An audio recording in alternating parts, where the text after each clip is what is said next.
मैं कुछ नहीं जानता और किसी की परवाह नहीं करता। मैंने फैसला कर लिया है तो कर लिया है। मैं दिशा से शादी करूंगा।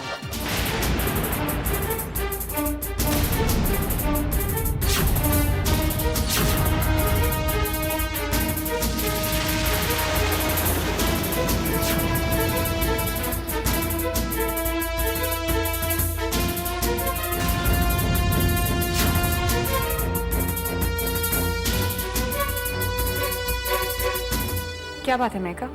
तुम डीके से ये क्यों कह रही थी कि वो मुझसे शादी नहीं कर सकता? तुम्हें क्या प्रॉब्लम है?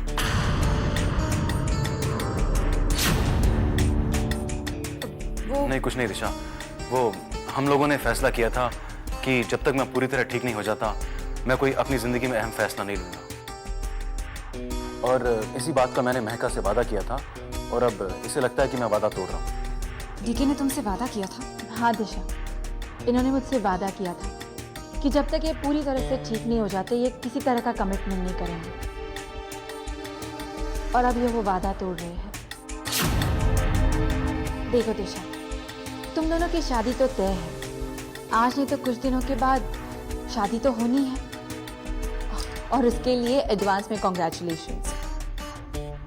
देखो दिशा, ये बिना बैसाखी के कभी कभी चल लेते हैं, लेकिन क्या तुम नहीं चाहती कि ये बिना बैसाखी के हमेशा के लिए चले? क्यों नहीं चाहती? महका, इसीलिए तो मैं तुम्हें यहाँ लाई हूँ।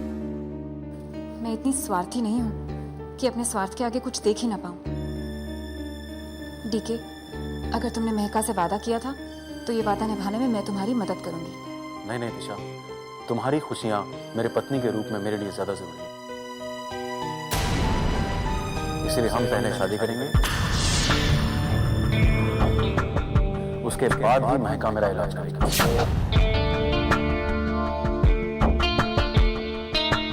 ऐसे क्या देख रही हो दिशा? मैं सच कह रहा हूँ। सुबह तुम्हारा ये सच कहाँ चला गया था डीके? सुबह तो तुम कह रहे थे सही वक्त आने पर शादी करोगे। हाँ, मैंने कहा था कि मैं सही वक्त का इंतजार कर रहा हूँ और सही वक्त आ गया है।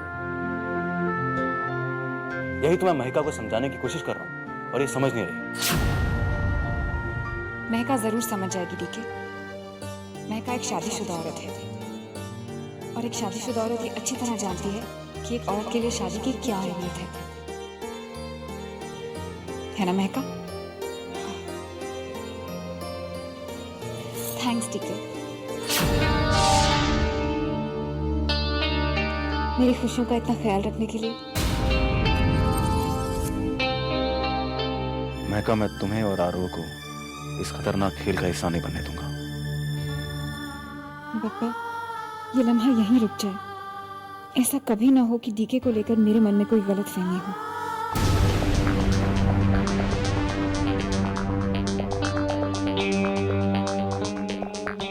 दिशा, महका को समझाना तुम्हारी जिम्मेदारी है।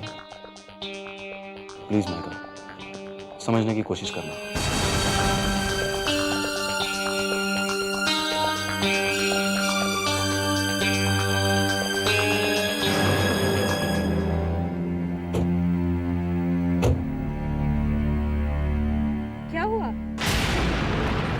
मुझे देखकर इतने परेशान क्यों हो गए? राना, जो कहना है साफ साफ कहो। मैं किसी से मिलने जा रहा हूँ और मेरे पास तुम्हारी फालतू बातों के लिए बिल्कुल वक्त नहीं। अब तुम कह रहे हो कि तुम्हारा वक्त इतना कीमती है, तो मैं उतर जाती हूँ गाड़ी से।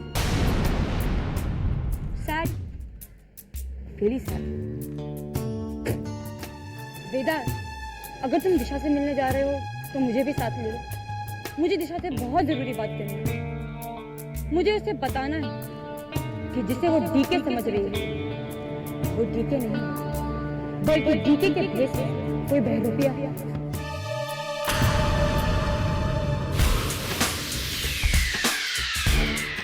तुम्हारे पास सबूत क्या है कि डीके डीके नहीं है?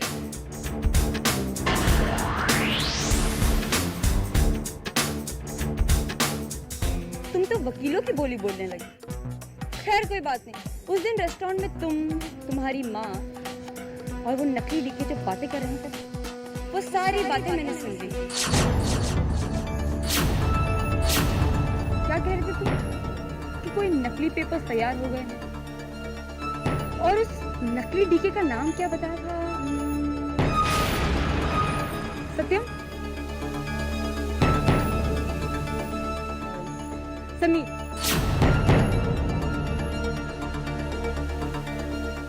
सात्विक, सात्विक, यस, सात्विक मतलब सच। तुम चाहती क्या हो? कीमत क्या लोगी अपना मुंह बंद रखने की? अब की ना तुमने काम की बात। 50% शेयर अपन का ग्रुप ऑफ कंपनी। बहुत ज्यादा है रानो। बहुत ज्यादा है, इनफैक्ट मुझे तो लगा कि बहुत कम है। ठीक है, मंजूर है, मगर एक बात याद रखना, जब तक पेपर्स मुझे नहीं मिल जाते ना मैं तुम्हारे लिए कुछ कर सकता हूँ और ना ही तुम्हारी शक्ल देखना चाहता हूँ।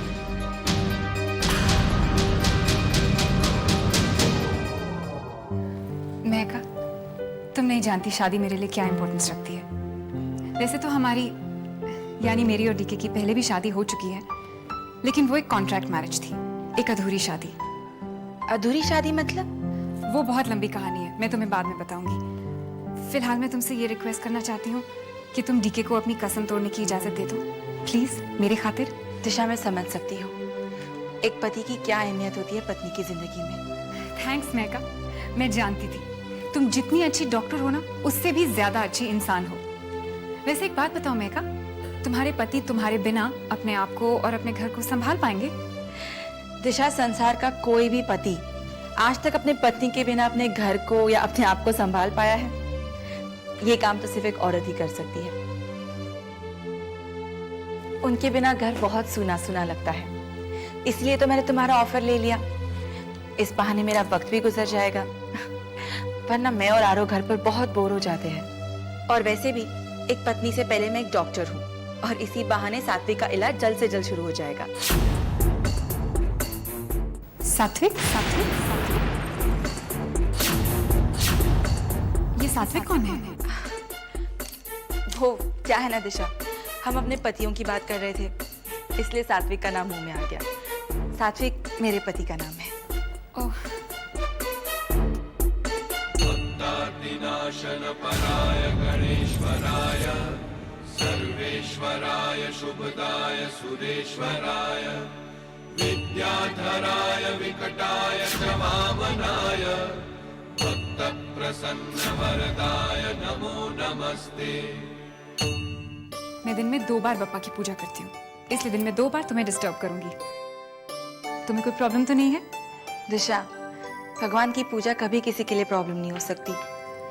हो सकता है तुम्हारी इस पूजा की वजह से मेरा काम पूरा हो जाए। जरूर हो सकता है। मैंने बप्पा से एक मन्नत मांगी है, पूरी होगी तो बताऊंगी। वैसे मेरे बप्पा में बहुत शक्ति है, अगर तुम भी बप्पा से कोई मन्नत मांगोगी ना, तो तुम्हारी मन्नत भी जरूर पूरी होगी। देखना तो यही है दिशा कि किसकी मन्नत पूरी होती है, किसको कौन मिलता है। दिशा को टीके मिलता है या फिर महिका को सात्विक। का महिका दम कर दिया है नाक में इस लड़की ने। पहले तो छुपके छुपके घर चली आती थी, उस दिन पार्टी में चली आई, और अब तो बोरिया बिस्तरा लेकर यहाँ आ गई। इसका यहाँ रहना हमारे लिए मुसीबत साबित हो सकते हैं, मुसीबत में पड़ सकते हैं। मुसीबत में पड़ सकते हैं नहीं माँ, मुसीबत में पड़ चुके हैं। डीके नहीं है, सात्विक है। ये बात रानो को पता चल चुकी है माँ। उस दिन रेस्टोरेंट में उसने हमारी सारी बातें सुन ली थी। लो बताओ, कम कांटे थे हमारे रास्ते में, एक और आ पड़ा।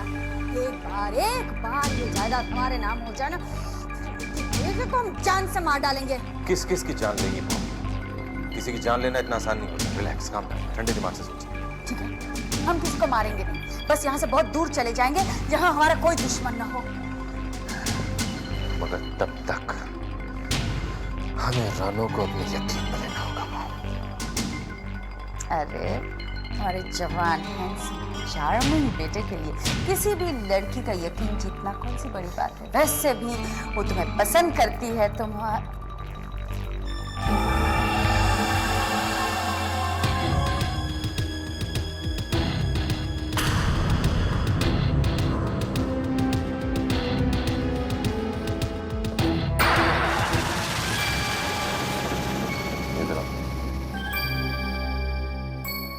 शैतान कहीं का क्या करे यहाँ?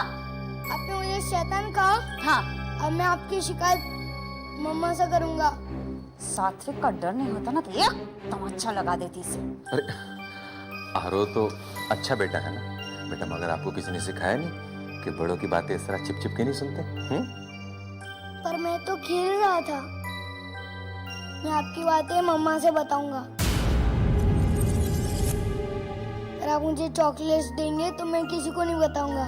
चलो आप अपने रूम में जाओ, अंकल आपके लिए चॉकलेट लेकर आते हैं बहुत सारे। Okay uncle. ओके अंकल, बिल्कुल अपने बाप पर गया है। अब जाओ ले आओ ढेर सारी चॉकलेट उसके लिए। आजोबा, अरे दिशा बेटी तुम जीती रहो। कैसे हैं आप? कैसा दिख रहा हूं मैं? वैसे अब तो आप बहुत अच्छे दिख रहे हैं। हाँ, सुहास ने मुझे बताया था। जब मेरी तबीयत खराब हो गई थी तब तुम मुझे देखने आई थी। अब जब तुम मुझे देखने आई थी तो मुझे अच्छा ही होना था ना। दिशा, मैंने सुना है कि दुष्यंत तुम शादी कर रहे हो। अरे दिशा, कैसी हो बेटा? जीती रहो, बैठो। शादी की तारीख तय हुई? नहीं आई, अभी तारीख तय नहीं हुई, लेकिन छोटी माँ की बहुत इच्छा है कि हमारी शादी जल्द से जल्द हो जाए, इसलिए वो पूरी कोशिश कर रही हैं। मुझे लगता है इस बार। नहीं बेटा, इस बार मैं खुद कुलदेवी के मंदिर जाकर प्रार्थना करूंगी, तुम्हारी शादी में कोई मुश्किल ना हो। आई, अगर आपका आशीर्वाद रहा ना तो ऐसा कुछ भी नहीं होगा। मेरा आशीर्वाद है बेटा, शादी के बाद तुम्हारी जिंदगी खुशियों से भरी रहेगी। बापा चाहेंगे तो तुम्हारी हर तमन्ना पूरी हो जाएगी। काश रानो भी इतनी खुश होती। आई, आप इसे बताइएगा जरूर कि मेरी शादी है। हाँ, रानो जैसे घर आएगी ये खुशखबरी मैं उसे दूंगी। तुम लंच करके जाओगी ना? कैसी बातें कर रहे हो सुहास? ये कोई पूछने की बात है? आज बहुत दिनों बाद हम सब मिलकर एक साथ खाना खाएंगे। तो ठीक है, मैं भी किचन में जाकर खाना लगाती हूँ पहले की तरह। मैं रानो को फोन लगाती हूँ। देखो तो सही रानो है कहाँ।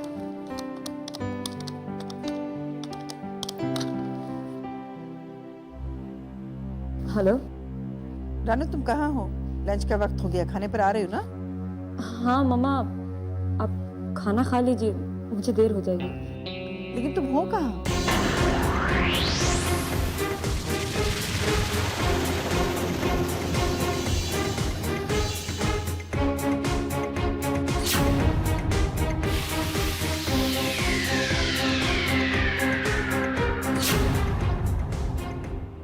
मम्मा का फोन था, लंच के लिए कह रही थी।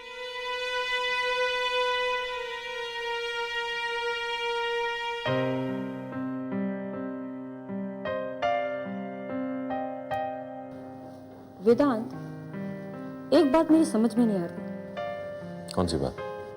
आजकल तुम मुझ पर इतने मेहरबान क्यों हो रहे हो? बहुत हमदर्दी जता रहे हो। तुम ही मुझसे कहते थे ना वेदांत कि ऊंचे ऊंचे ख्वाब देखना छोड़ दो, और आज तुम ही मेरे साथ इस रेस्टोरेंट में बैठकर लंच करवा रहे हो मुझे। कहीं इस लंच के पीछे कोई राज तो नहीं है? क्योंकि बकरे को हलाल करने से पहले उसे अच्छी तरह से खिलाया पिलाया जाता है। रानो, मैं समझ सकता हूँ कि तुम्हारे दिमाग में से बहुत सारे सवाल आते हैं, मगर इसमें तुम्हारा कोई कसूर नहीं है। और वैसे भी मैंने ऐसा कुछ किया ही कहा कि तुम मुझ पर भरोसा कर सको। मगर रानो, मैं तुमसे कुछ कहना चाहता हूँ। इस बार मैं सचमुच तुम्हारी तरफ दोस्ती का हाथ बढ़ाना चाहता हूँ। मेरी बात का भरोसा करो। भरोसा? और तुम पर वेदांत? कभी नहीं। रानो, कम से कम हम एक दूसरे पर तो भरोसा कर ही सकते। बेईमानी के इस खेल को पूरी ईमानदारी से खेल सकते हैं। वेदांत, मैं बेईमान नहीं हूं, और ना ही मुझे किसी को तकलीफ पहुंचाने का शौक है। मैं जो कुछ भी कर रही हूं अपने लिए कर रही हूं, अपनी जिंदगी बनाने के लिए कर रही हूं। और इस बार मैं अपनी जिंदगी इस तरह से बनाऊंगी कि कोई दिशा या कोई इंदर उसे बर्बाद नहीं कर पाएगा।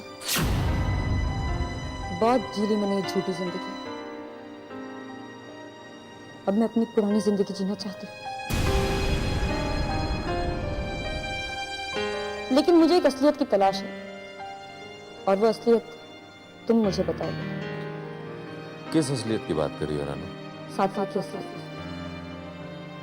डीके की असलियत। रानू, धीरे धीरे करके सारी असलियत तुम्हारे सामने आ जाएगी। ऐसी भी क्या जल्दी। बस मैं तुमसे एक बात कहना चाहता हूँ। मैं भी अपनी इस झूठ की जिंदगी से तंग आ चुका हूं। मैं भी चाहता हूं कि जिंदगी में कोई ऐसा हो जिससे मैं अपने दिल की बात कह सकूं, जो मेरा साथ दे सके।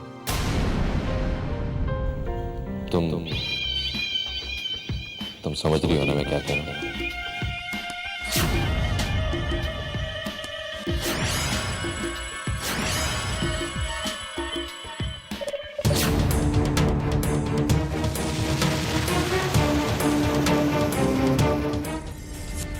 अगर महका इसी तरह जिद पर अड़ी रही तो मैं दिशा, वेदांत और गार्गी से बदला कैसे ले पाऊंगा?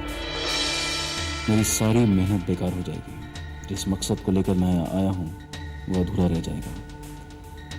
उसे यहाँ से जाना ही होगा।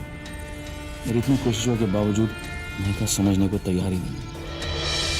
मैं उसे कैसे समझाऊं कि अगर वो यहाँ रही और हमारी बातें किसी ने सुन ली तो हमारा सारा खेल खत्म हो जाएगा।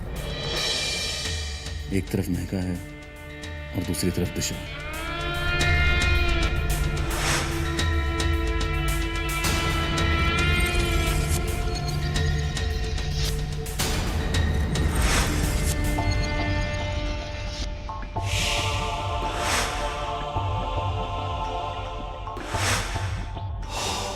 क्यों दिशा, क्यों किया तुमने मेरे साथ ये धोखा? क्यों चली गई मुझे छोड़कर? क्या जरूरत थी मुझसे दूर जाने की? और अब तुम प्यार का नाटक क्यों कर रही हो? क्या दिखाना चाहती हो तुम मुझे? अगर दिशा प्यार का नाटक कर रही होती तो वो सुबह से शाम तक हर पल कैसे नाटक कर सकती है? कहीं कोई हरकत तो ऐसी होती जिससे मुझे एहसास होता कि वो नाटक कर रही है।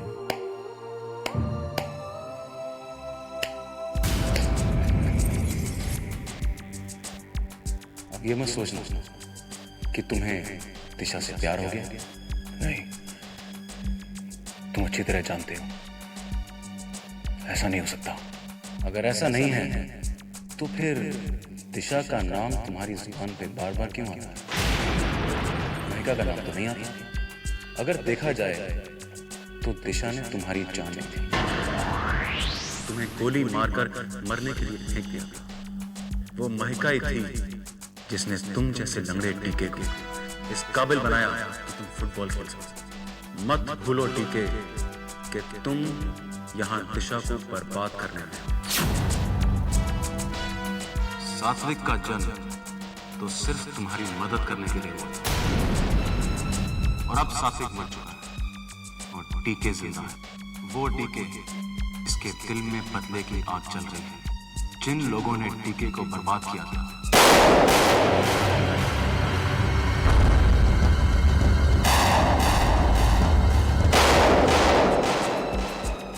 अब टीके को उन लोगों को बर्बाद करना है। और ये बात तुम कभी मत भूलना मिस्टर डीके सहगल।